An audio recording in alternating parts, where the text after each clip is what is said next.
Welcome to Conversations in Process, hosted by Jay McDaniel and co-sponsored by the Cobb Institute and Open Horizons. These conversations explore a way of understanding and living in the world that emphasizes the continual becoming and fundamental interconnectedness of all things. But they're also intended to provide an ongoing interaction in which the stories, insights, and wisdom of each conversation partner can expand your horizon and enrich your journey in process. In this conversation, Jay visits with the Reverend Dr. Rebecca Parker. Dr. Parker is an ordained United Methodist minister in dual fellowship with the Unitarian Universalist Association, where she has been a strong advocate for LGBTQ full inclusion and racial justice. She was a professor of theology and president of Starr King School for the Ministry for 25 years, from 1989 to 2014. Through her leadership, the historically white liberal school was transformed to become a multiracial, counter-oppressive institution. As an emerita, she is now a noted feminist theologian and author, a poet, a musician, and a lifelong advocate for social change. A graduate of Claremont School of Theology and student of John Cobb, she is the author or co-author of several books, including Saving Paradise: How Christianity Traded Love of This World for Crucifixion and Empire. Dr. Parker is currently a board member of the Braxton Institute. About her work there, she says the following: legacies of violence, terror, and trauma continue to bring anguish into the world. Now more than ever, people of conscience and love need to do the hard work of theological thinking that deconstructs religion that sanctions violence. We need to rededicate ourselves to the creation of life-giving theologies, justice-making religious communities, and joy-infusing spiritual practices. This is the calling to which my life is devoted, and I'm grateful to be a part of the work of the Braxton Institute, which advances sustainability, resiliency, and joy. Well, hello, Rebecca. It's so good to be with you. It's good to see you. And I've known you for many years. Mm-hmm. And I know you as a musician, a seminary president, Mm-hmm. a minister, an author, a theologian, and other people know you in that way too. So where I'd like to begin is to ask you to take us to the beginning about your childhood and the roles that music and religion played in your life early on. Sure. Thank you, Jane. And you can add friends to that list of identities. So I grew up in the Pacific Northwest, Washington State. When I was born, my family lived in a little tiny town on the coast of Washington called Hoquiam, right at the edge of the temperate rainforest. So I was born into a world where you could see the forested hills everywhere from town, and where almost all days were shrouded in mist, misty rain, fog, and the smells of the pulp mill, the sounds of the foghorns, the fishing boats going in and out of the harbor out salmon fishing in the Pacific Ocean. So my sense of the world was shaped by that very early experience. My dad was the minister of the Methodist Church in Hoquiam. My mom was a devoted minister's wife. My parents thought of the ministry as a family commitment, and they were true co-workers in the ministry over many years. My mom was also a wonderful pianist, and my father, a quite good jazz saxophone player. So some of my earliest memories are of how peaceful and lovely it was to go to sleep at night while my mother was playing Brahms or Haydn or Bach on the piano. And she began to teach me piano there in Hoquiam. When I must have been 3 or 4, and I'd sit beside her and she'd show me how to make the notes. So I began to learn music before I learned to read. And I think of music as my first language. So I grew up over those years. We moved from Hoquiam to other small towns in Southwest Washington, and my father served a number of congregations and then became a district superintendent, working with many churches. My dad, Bruce, was a Boston personalist social gospel liberal. And my whole extended family was made up of progressive Methodist ministers or musicians or teachers. And I gradually came to understand that over my lifetime, all I have done is been all the things that my family shaped me to be: minister, musician, teacher, church woman, I would say. So the religion of my childhood was socially engaged, intellectually careful and responsible. I always thought religion was a matter um, of disciplined thinking, uh, committed living, application to life, and public engagement with critical social issues. So we campaigned for open housing to resist white supremacy when I was a child. My father spoke out against the war in Vietnam as a preacher and started a counseling center for the way soldiers coming back from the Vietnam War were impacted by what now we would call post-traumatic stress syndrome. So the war, um, racism, and then later the ecological crisis, sexism, heteropatriarchy, homophobia, all these issues, to me as a Christian, were the things one engages with on behalf of creating a just and abundant life for everyone. So that was my childhood, was happy in many ways, but it also had some trauma outside of the family that I wrote about in a book, Proverbs of Ashes, that my friend Rita Brock and I wrote. That tells about the more hidden side of suffering I experienced as a child. So I knew both suffering and a very meaningful, joyful life, family life and church life and community life. Maybe that's enough, because I could talk all day about my childhood. In the setting where you grew up, it sounds like the natural world was present all the Yes, time. Did that have an influence on you as well? The rhythms of nature, the colors, the textures. absolutely. And because we were a preacher's family, we had modest resources. So for vacations, we took our homemade knapsacks, uh, backpacks, tents, and hiked through the Olympic Mountains or went to the Pacific Coast clam digging. And my parents built a little retirement beach house on Puget Sound next to my mother's parents, which is where we are now building our own retirement home, same land.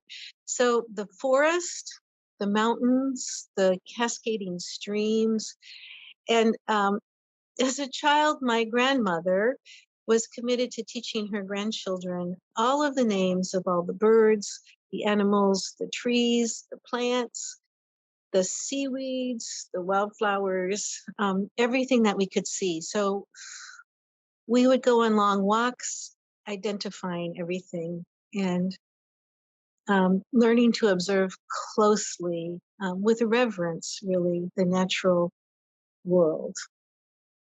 And, for the beauty of the earth, for the glory of the skies, for the love which from our birth over and around us lies. That hymn captured everything. Yeah, oh, that's great. Now, I heard you give a talk the other day in which you talked about both being called by music and being called by social justice. By the Yes. and could you tell a little bit about when did you experience that? Was there a conflict? And when did you begin to experience that conflict? Yeah. So I loved music. And though I started the piano, then I began to study the cello when I was about 10. And I had heard Pablo Casal's recording of the Bach cello suites. And that music just moved me to the core of my being, and I wanted to learn to play it. If I did nothing else with my life, that was my first sense of life purpose, was to learn to play the Bach cello suites on the cello. But also, my father used to sit as children all down at Sunday dinner and say, the secret to a happy life is to find out what your gifts are, what you are good at, and then to dedicate them to the service of something larger than yourself. And I found that a very persuasive message. And I was so concerned about the problems of the world. I didn't see how a life devoted to music was going to end racism, stop nuclear war, stop the destruction of the environment, bring equity for women with men. I couldn't see how a life devoted to music would be consistent with dedicating my life to something larger than myself that was for the good of humanity. So I was really deeply conflicted as a teenager, probably. Was when I first became aware of the conflict. And so while I was busy practicing the cello 5-6 hours a day and organizing concerts and making music with my friends and preparing to go to college as a cello performance major, I was also grappling deeply with what to me was an ethical and spiritual question, which was my sense of life purpose, devotion to music, justified in a world of so much suffering? So I embarked on what I called a thought project, and trying to think about the place of the arts in life, because even though music was a very important part of our church life, the choir and the making music together was part of community life.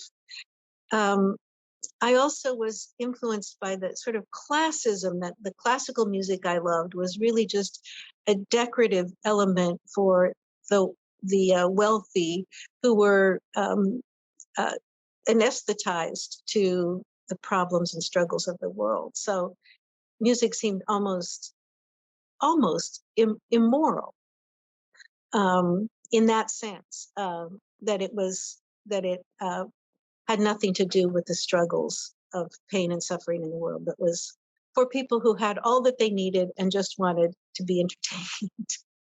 So that was my deep conflict. Yes, I really struggled with the question, which is what led me to take religion classes as a college student, religion and philosophy classes, all while I was studying the cello. Well, eventually you found process thought helpful, and we'll get there. But before we get there, was there anything in the religion and philosophy classes that helped you with this conflict, quite apart from process thought? Any philosophers or books you read or anything like that? Well, I took a wonderful class on aesthetics from Melvin Rader at the University of Washington, and Melvin Rader was a friend and colleague of Suzanne Langer, who my father had also studied with Langer, and he also had been he was an elder when I studied with him.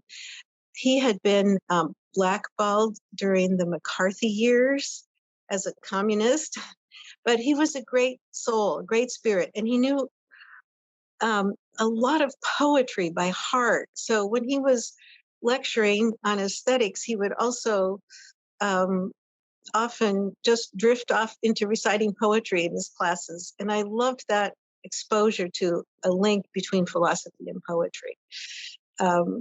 And he introduced us to the aesthetics of Stanley Hopper. And I liked Stanley Hopper's aesthetics. Hopper defined poetry in a way that I've never forgotten. He said, to create a poem, you take one thing and another completely unrelated thing, and then you find a way to connect them. And that makes a poem. Yeah, I won't give you an example of that, but it's a good definition of poetry. So yes, aesthetics, the study of aesthetics, Suzanne Langer, Stanley Hopper, Collingwood, and others. But really, it was my introduction to Whitehead. I didn't like the phenomenologists like Husserl or the existentialists. There was something about them that just deeply troubled me. But when I began to study Whitehead, I found I felt like I had entered the forest of my childhood, an environment of life. Take us there. Tell us about your discovery of Whitehead, and then tell us about your discovery of John Cobb. Okay. Let's start with Well, Whitehead. Well, I first knew about Whitehead because my father had studied Whitehead, and some of Whitehead's books were in my father's study, which I liked to browse as a teenager. So I had read The Aims of Education before I went to college because I was determined to claim my own education, which I did. But then I had religion classes from Richard Overman, who had been a student of John Cobb's and was a Whiteheadian. And though what I studied with him was the history of Christian thought, his presentation of the history of Christian thought was through a kind of a framework that was rooted in process thought. And so when he offered a seminar on process and reality, just to read process and reality, I was very eager to take it and began reading process and reality.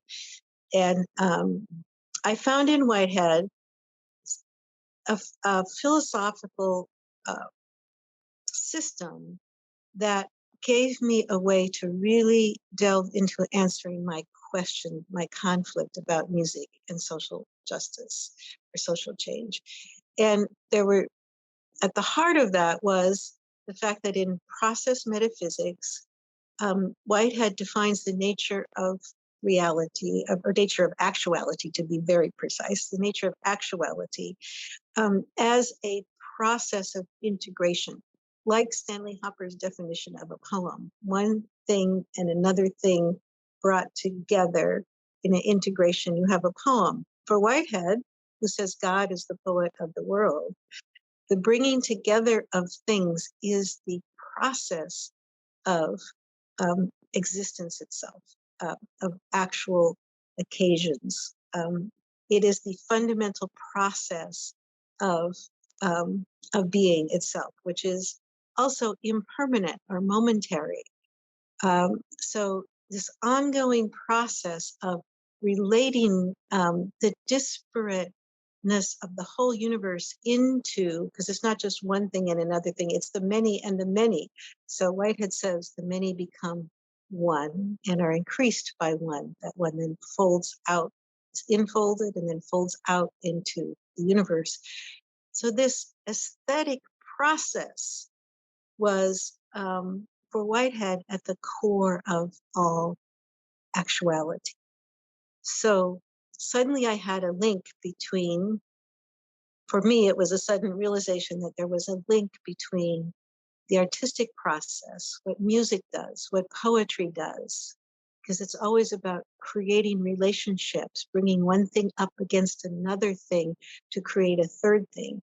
That what art does is connected to the fundamental process of actuality itself, of existence. So it wasn't extraneous. Music was not extraneous, poetry not extraneous. These art-making activities are an analog for being becoming itself. So that it was wasn't, very exciting to I me. see. So it solved the problem of, is it merely decorative? Yes, No, it's not merely decorative. it is not merely It's decorative. at the fundamental nature of our lives. Yeah. How did that connect with questions of social justice? Yes, that's a good question. So the way I saw it was that, because there was another concept, and this is the one I got from John Cobb. John Cobb's book, The Structures of Christian Existence, is something I read in those religion classes at the University of Puget Sound with Dick Overman. And in his book, The Structures of Christian Existence, John Cobb suggests that there are multiple ways of being, and that great cultural traditions embody different ways, in a sense, of souls, or of the soul to constitute itself, different patterns of being, or what he called structures of existence. And it seemed to me that different, as I listened to music and as I knew the music that I was studying deeply, I felt that different periods of music, different styles of music, actually could be regarded as proposals of ways to be a soul, proposals of, or as structures of existence. And it seemed to me that, for example, Bach's music was one kind of way of being, and Mozart's music was a different way of being, and jazz was a different way of being. I didn't know about all the kinds of world music, or I would have expanded my thinking. But so I thought the arts can shape ways of being. They make proposals as you hear them. And T.S. Eliot says, "You are the music while the music lasts." So your soul conforms to the form of the music while you're experiencing it. So it seemed to me that the injustices of the world were problems of the soul. And that's a very ancient idea. I didn't really know that then, but that a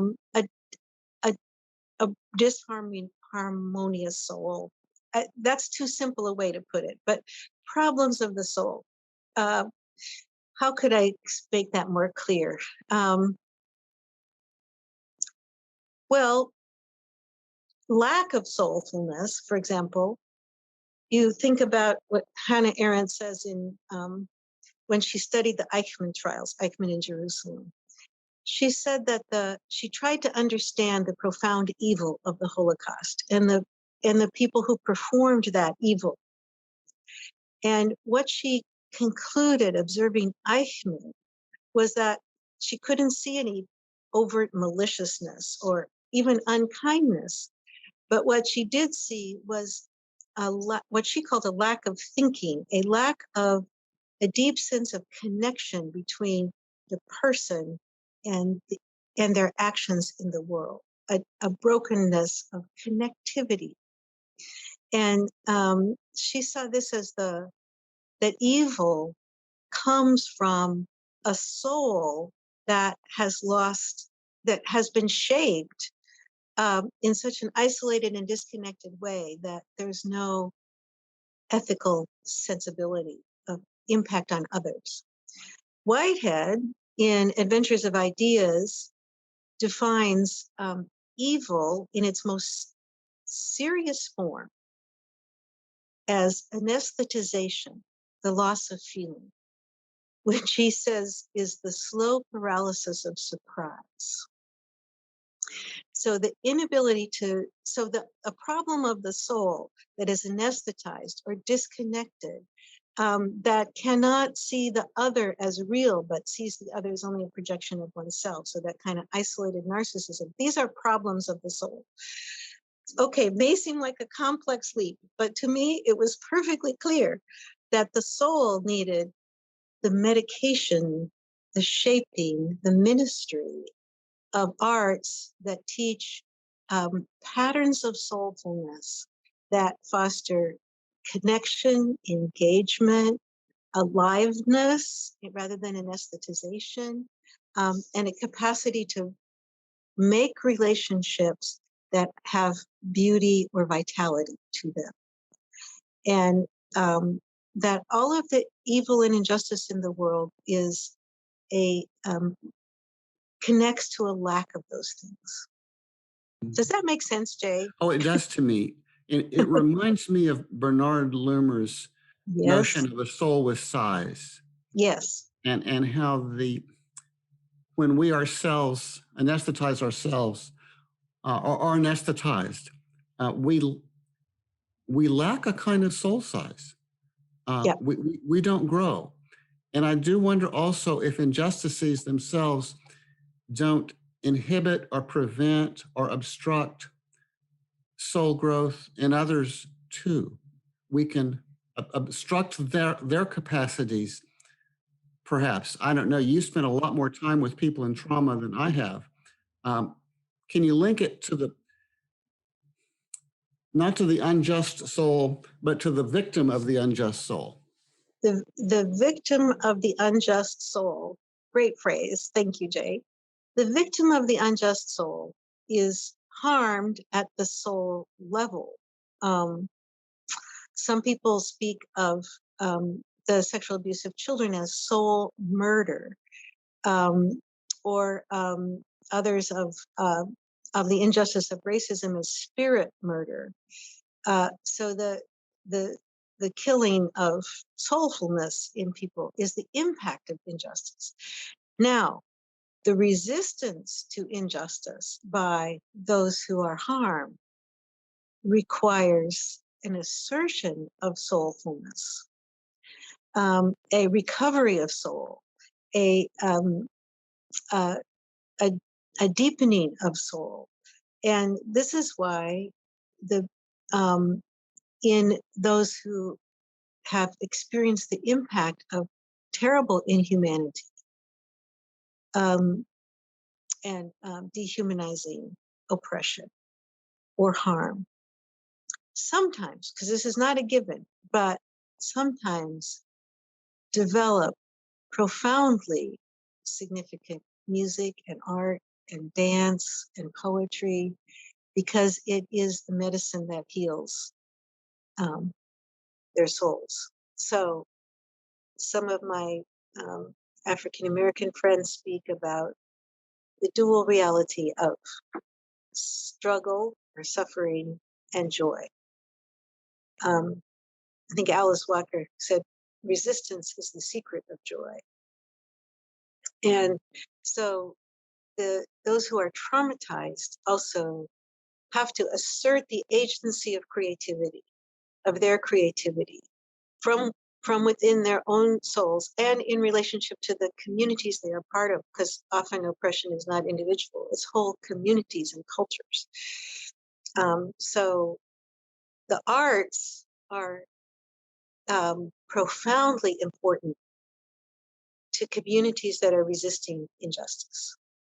So that's another way you can see the relationship between art or music, poetry, and justice.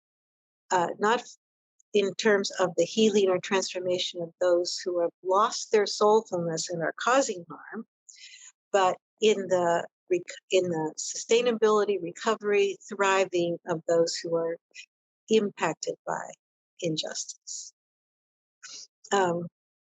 And so, yeah. You know that so often in some circles in conversations on injustice, conversation turns to public policy. Yeah. But you turn the conversation also to soul policy. And, sure. And that seems to me eminently wise, and wish there were more of it, or maybe there's lots of it. Now, Rebecca, you took this way of thinking, this orientation, and you became a seminary president. Yeah. And you've been a minister and a theologian. What's it like to think this way and then find yourself? Let's talk about seminary president. What's it like to have this mindset that you've got and find yourself in that kind of administrative world? How do you do that? Well, first of all, let me say that I had the pleasure of being the president of a small theological school, Star King School for the Ministry. So, and at Star King, the role of the president was an educator's role. So first of all, my responsibility was to help shape an educational institution and to be an educator or a teacher. So though there was administration involved, to me, the art of administration was all about what you have to do to create and help create and sustain a learning environment, an educational institution, a school that enables the recovery of soul. So I thought of education as precisely that. The purpose of education is to recover the soul and to shape the soul, to free the soul, to enhance soulfulness. And by soulfulness, I meant the capacity to experience life with ever increasing breadth, like Loomer would say, to be open to what's happening, what's going on, what's happening in the context one is in, to the world, to be able to receive life and then respond creatively in a way that fosters joy or healing or beauty or repair. So this was also a Whiteheadian framework: receiving and responding. Those are the life activities to experience and to shape. So the purpose of education, in my mind, in my view, is to enhance people's capacity to experience, to see, to hear, to interpret, to study, to be open, to observe, like my grandmother teaching me to observe the square stems of the mint family plants, so I knew they were all related. Observation and alertness and the resistance to anesthetization, like education asks us to see what's going on with global climate change, not to ignore it, to see the ways white supremacy is functioning. So all of that's about receiving, seeing, attending, and then responding out of the agency and creativity of the person, out of the and in collaboration and partnership with others by creating community. So to me, theological education is about just exactly this: heightening receptivity, heightening responsiveness, heightening aliveness, soulfulness.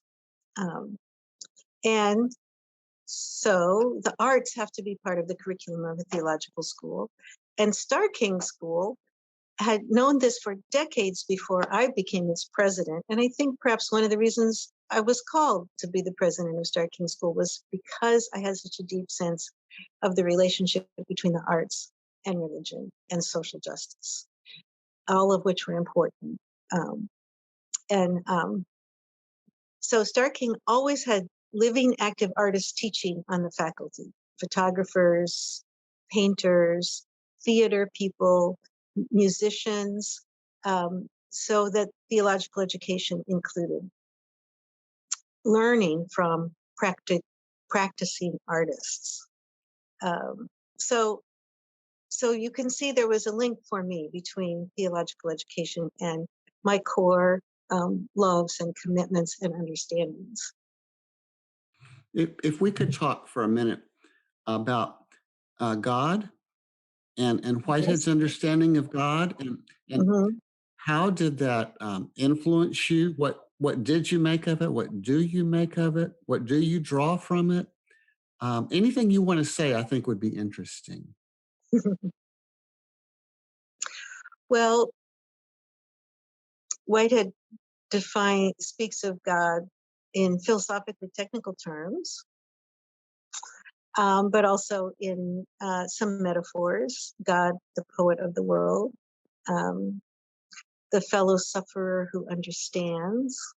So God is in Whitehead's framework, and I appreciate this and align myself with it. God is the actuality, the actual, I'm trying to not use too technical terms, but God is the being becoming being, with the broadest, widest capacity to experience all that is. So I talked about receptivity and response. God is supreme in receptivity and supreme in responsiveness. That's the supreme being. So God, in Whitehead's thought, is the one who experiences everything with, as Whitehead says, care that nothing be lost. So all this is, kind of a fantastic notion of God when you think about it.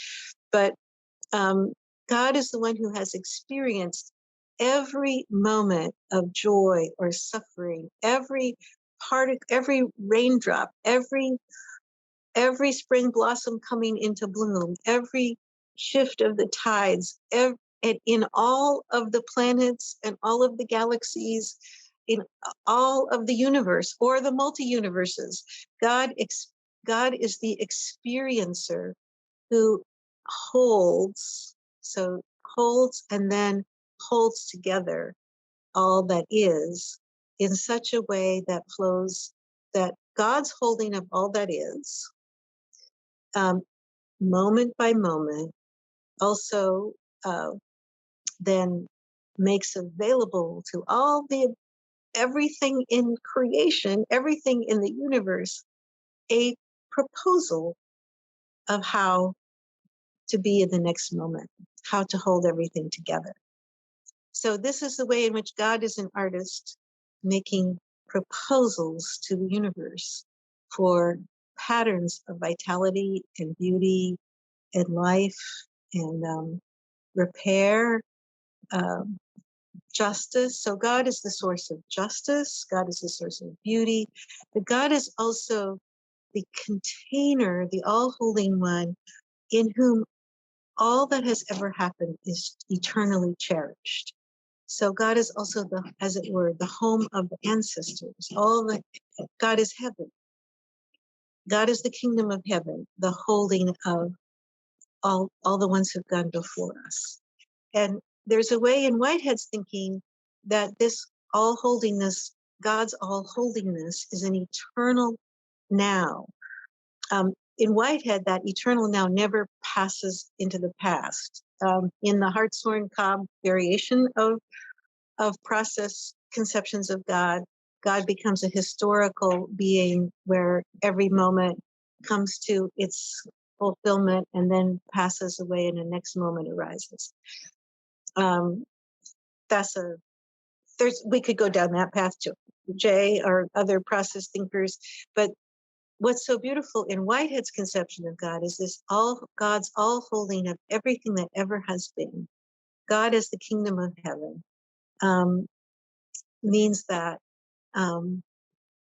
all that we have lost, that's passed out of our hands, is eternally held by God.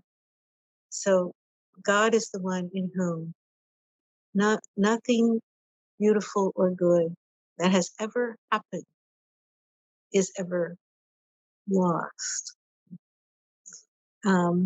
So this is a comfort. This makes God the companion of all our grief, who in whom all good lives eternally, but also the companion of all our struggles, who provides us with the imagination, the proposals, the resource we need to inform our agency and creativity in a way that responds to the world in the direction of greater justice or beauty. So when you just described God, and by the way, that's the way that makes sense to me too. I can see you and your eyes kind of lit up. And so there's something beautiful about that image of a deep soul, a wide soul. Yeah. Some people are attracted to process thought because it seems to offer a solution to the problem of theodicy. So the issue is, if God is good, why is there so much suffering in the world? And it comes as a breath of fresh air to hear that maybe God is not all powerful, all loving, yes, but not all powerful. And that's why they turn, why they're attracted to process thought. I didn't actually hear that in you. Maybe that is in you. But what I heard in you was more of the beauty of it than the solution to the problem of theodicy. Was I mishearing, or do you want to say a word about that? No, you weren't mishearing. I have to confess that the problem of theodicy has always seemed to me like an intellectual problem. The way you just, I mean, I believe in a vital intellectual life, so I don't mean to put down an intellectual problem. But if God is good, how come there's evil? That's like, how do you solve a contradictory conundrum? I have no feeling for that question. I don't feel that question. Maybe because I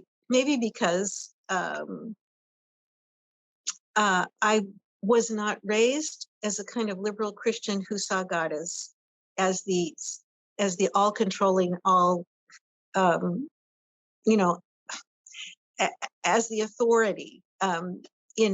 In the kind of liberal Christianity based in Boston personalism, God was a source of good and beauty and justice, but not the omnipotent, not the all-powerful judge of everything or the controller of everything. So I never thought of God as the one who determines everything. So you have to think of God as determining everything if you are going to think that there's that God could change all evil and injustice.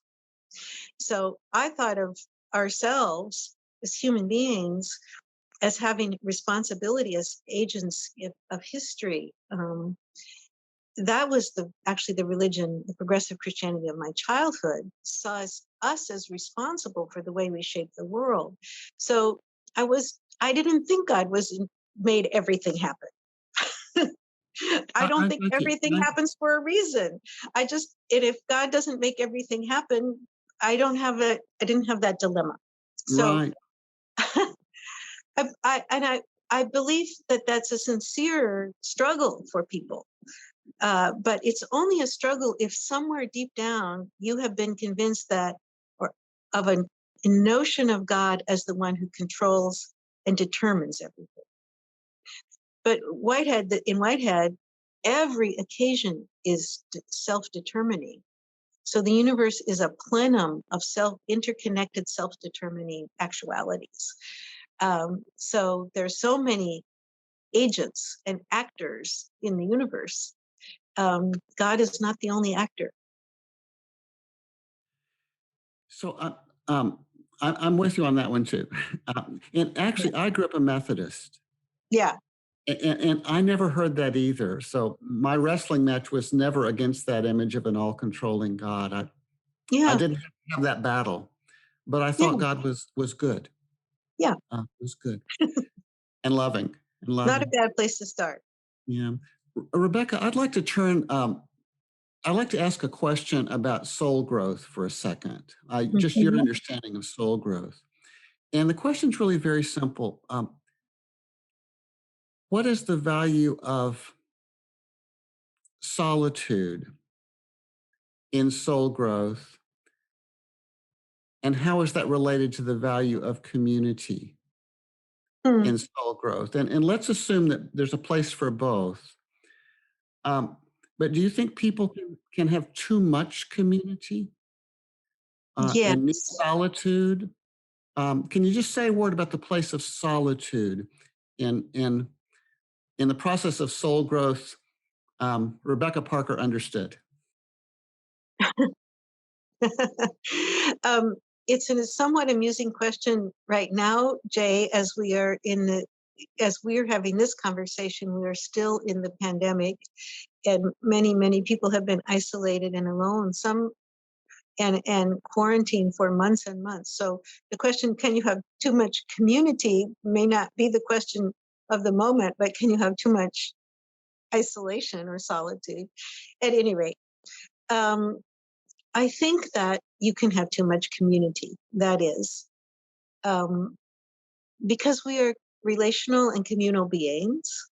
Our relationships, our families, if we have a religious community, but also our cultural context, our class context, these are all a kind of communities that form how we are.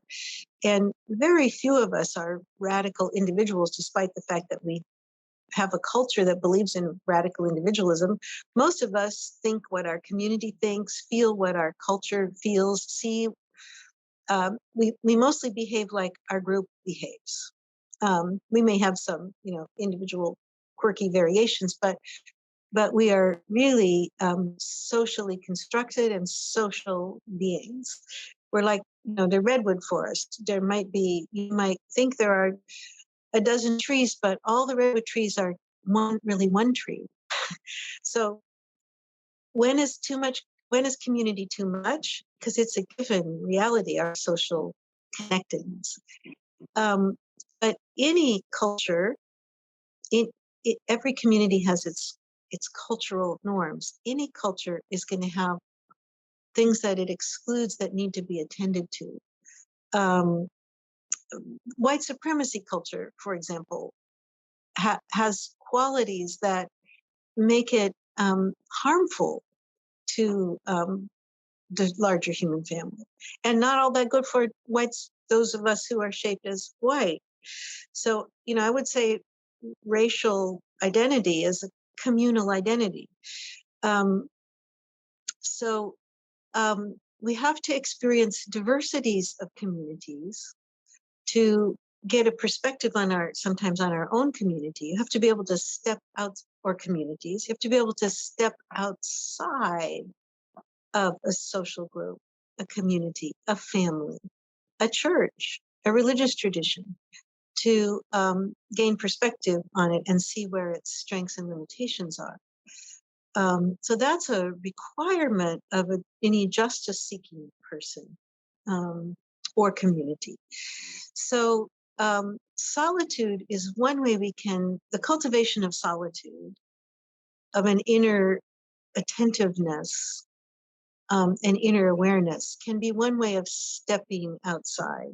Because in the some of the Buddhist training is a spiritual training of an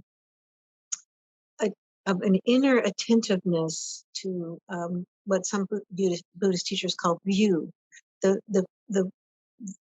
what you're putting on, the view you have of things, and you have to become aware of your view, to be actually to enhance your compassion, to be more free, to live. You are unliberated if you are only shaped by your community. But we can't live without community. But you could have, I remember hearing John Cobb give a lecture years and years ago, which was on the sin of group loyalty. So we can be too loyal to our clan, to our class, to our political party, to our form of Christianity, to our national identity, to our racial identity. You can be too loyal to those things. Who is it who spoke about being disloyal to civilization and loyal to ourselves? I think maybe that's Adrienne Rich. It's a feminist principle. You have to step outside of patriarchy as a woman. And how do you find a space, an other space? So solitude, the cultivation of solitude, is partly the cultivation of a capacity to have some perspective on your own location. So as to reflect on it. I would connect solitude also to the Jewish practice of Sabbath keeping.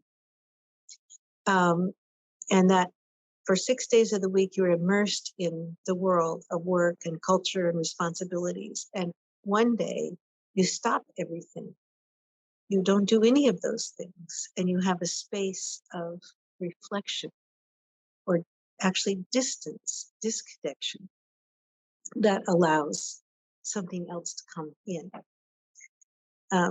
Some sense of some perspective. That's a few thoughts on solitude. Well, I think those are wonderful thoughts. They're very helpful. Can you say a word, Rebecca? And I'm just going to use the phrase organized religion. Mhm.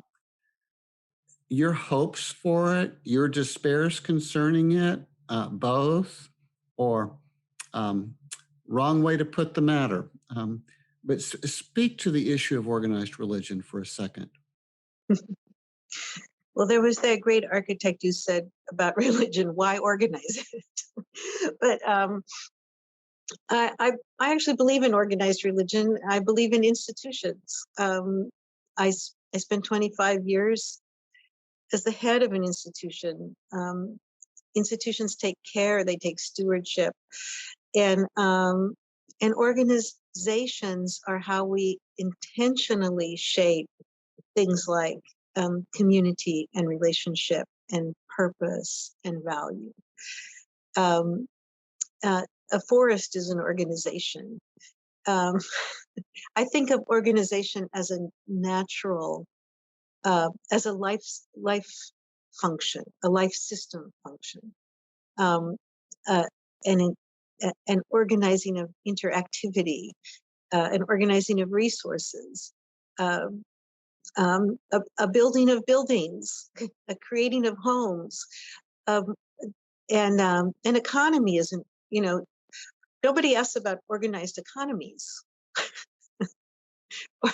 But economics is an organizational system, our economic system. So we live by organizations, um, and I think it's James Luther Adams who spoke about the power of organizations and the organization of power.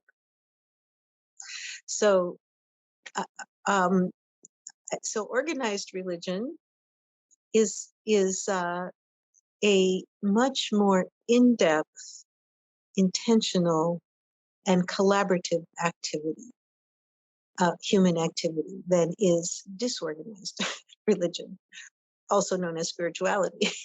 I'm sorry, gratuitous remark. Houston Smith once said that the reason he believes in organized religion rather than just being spiritual but not religious is that when there's an earthquake in Haiti, he cannot write out a check to spirituality, but he can write out a check to the United Methodist Committee on Relief.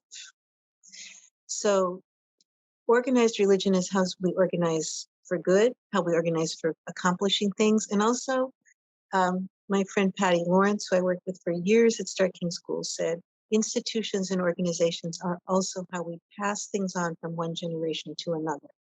So organizations also have to do with, organized religion also has to do with the stewardship of tradition and heritage across generations.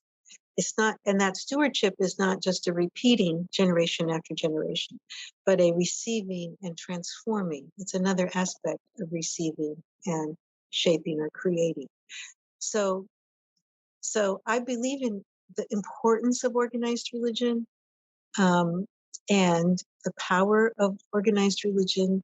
It's a power that can cause tremendous harm, and it can cause tremendous good. So I do not believe religion or spirituality. I'm really not opposed to what people call spirituality.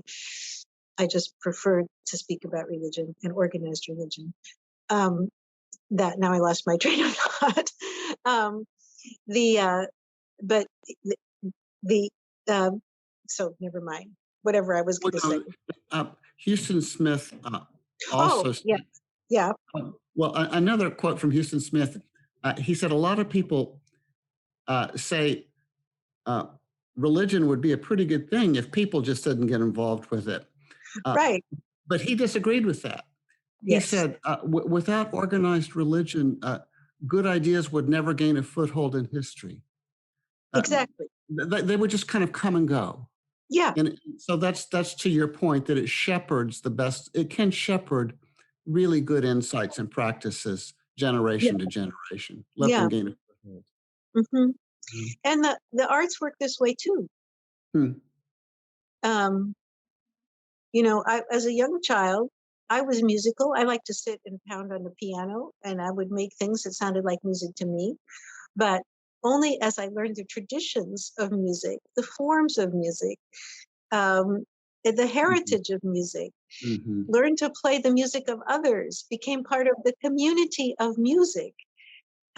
Could I contribute something that had any meaning other than to me in a completely isolated way? It's also like language.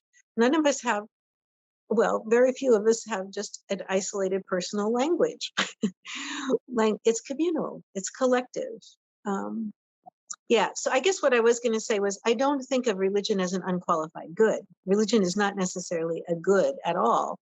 It can be very harmful, and often is. And I think a lot of people who are opposed to organized religion, who say they want to have religion, have spirituality outside of organized religion, are sensibly and reasonably reacting to the harms that they have experienced or see in the world from organized religion. But the problem is not that it's organized. The problem is what it has organized.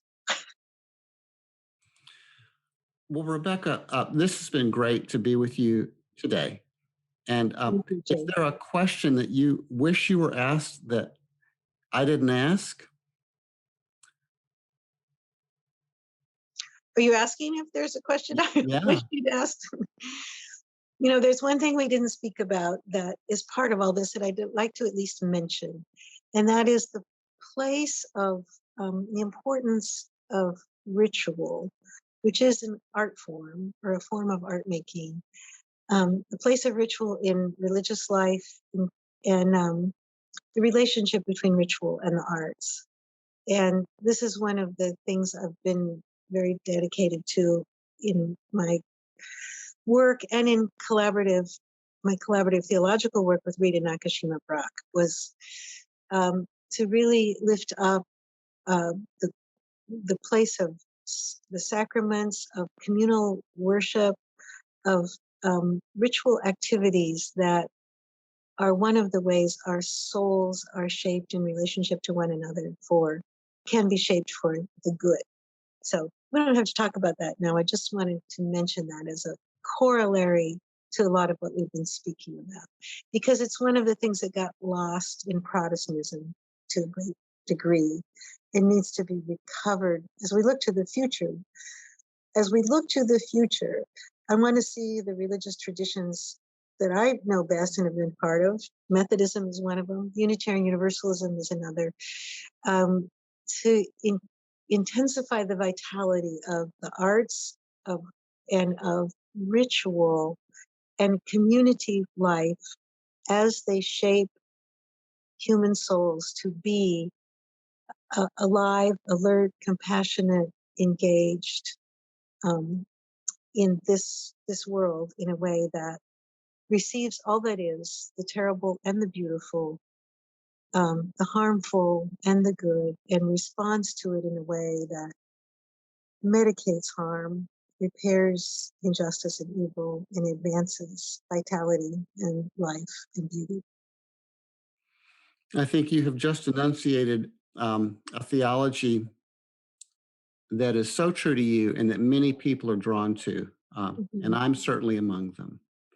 So a big thank you to you, Rebecca. And let me thank you, Jay, for this time in this conversation and for friendship that began when we were graduate students, and that we have touched base occasionally over the years through the American Academy of Religion. Your work, your dedication, your spirit that does integrate the arts and social justice and religion and the earth so beautifully in a multi-religious way. I appreciate you, and I'm grateful that we had this chance for this conversation. Thank you. Well, I am too. Thank you so much. Blessings. Blessings. Conversations in Process is a co-production of the Cobb Institute and Open Horizons. If you'd like to support this podcast and help us realize our aim to advance wisdom, harmony, and the common good, please consider making a donation by visiting cobb.institute.